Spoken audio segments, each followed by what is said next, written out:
ملک بھر میں سماجی تنظیم ایدھی فاؤنڈیشن کے مردہ خانوں میں ہر روز متعدد ایسے نومولود بچوں کو غسل دے کر تدفین کا انتظام کیا جاتا ہے جو کوڑے دانوں یا دیگر مقامات سے مردہ حالت میں ملتے ہیں۔ اللہ اکبر۔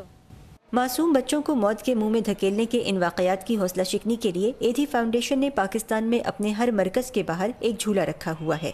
لوگوں نے بہت برا بولا، کہا کہ یہ لوگ جھولا رکھتے ہیں اور لوگوں کو دعوت دیتے ہیں کہ آؤ اور آپ اپنا برا کام کرو اور نہ تو جھولے میں بچہ ڈال دو۔ کوئی اس طرح نہیں ہوتا ہے۔ اللہ کا حکم ہے کہ کوئی بچے کو مارو نہیں۔ ہمارا مقصد یہ تھا کہ بچے کو مارو نہیں، کوئی مجبوری سے اور یا کوئی بیماری سے یا کوئی مشکل سے یا غربت کی وجہ سے بچہ آپ کو نہیں چاہیے تو آپ جھولے میں ڈال دو۔ ادارے کی محتاط اندازوں کے مطابق انہیں ہر سال 15% بچے ان جھولوں پر زندہ ملتے ہیں، جبکہ سینکڑوں نومولود بچوں کو قتل کر کے یا مرنے کے لیے سرے راہ چھوڑ دیا جاتا ہے۔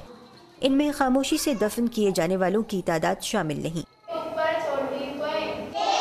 جو بچے خوش قسمتی سے ایدھی سینٹر لائے جاتے ہیں ان کی حفاظت، تعلیم و تربیت اور کفالت کی ذمہ داری یہ ادارہ خود اٹھاتا ہے، اور پھر اچھی طرح سے چھان بین کے بعد انہیں بے اولاد جوڑوں کو گود بھی دیا جاتا ہے۔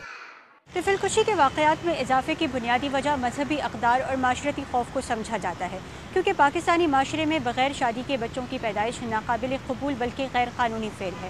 تاہم ایدھی فاؤنڈیشن کے مطابق فرسودہ خاندانی روایات اور حالیہ برسوں میں ملک میں غربت اور مہنگائی میں اضافہ نومولود بچوں کو موت کے منہ میں دھکیلنے کے اہم محرکات بنتے جا رہے ہیں۔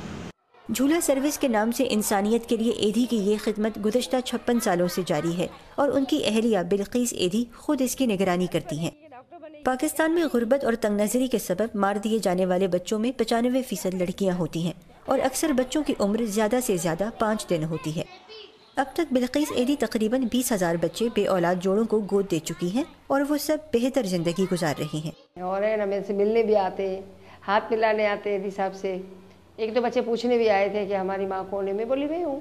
پھر بولے نہیں آپ میری ماں نہیں ہو، تو پھر میں ان کو جھولے کے پاس لے جاتی ہوں۔ میں بولی ایک دو عورتیں امریکہ سے آئی تھیں نا لڑکیاں، کہ آپ ہمیں بتاؤ کہ ہماری ماں کون ہے، تو میں ان کو یہاں جھولے میں بچے آئے ہوئے تھے، میں نے بولا یہ بچوں کو پوچھو آپ کہ تمہاری ماں کون ہے، تو میں تم کو جواب دوں گی کہ تمہاری ماں کون ہے، میں تمہاری ماں ہوں۔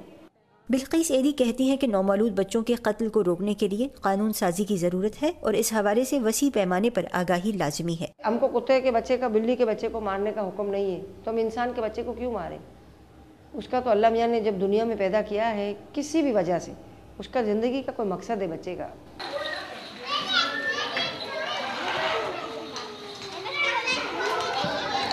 کسی کو ٹی بی ہوتی ہے، کسی کو ہے نا سر چھوٹا ہوتا ہے، کسی کو نظر آتا ہے، کسی کو نہیں آتا ہے۔ یہ بچے ہیں نا معصوم ہوتے ہیں، اور ان کو اچھی طرح دیکھ بھال کی جاتی ہے نا، تو ان کو خوراک میں بہت دھیان رکھا جاتا ہے۔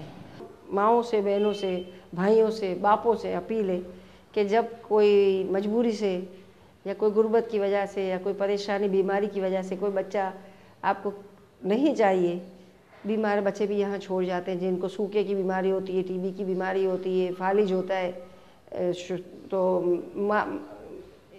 تھیلیوں میں ڈال کے، کپڑوں میں ڈال کے ادھر ادھر نہ پھینکیں، ہمارے چولہے میں ڈال دیں، ہم ان کو ان کا نام بھی نہیں پوچھیں گے۔ اس سے کھیلے گی، اس سے کھیلے گی نا۔ عائشہ خان، اردو VOA، کراچی۔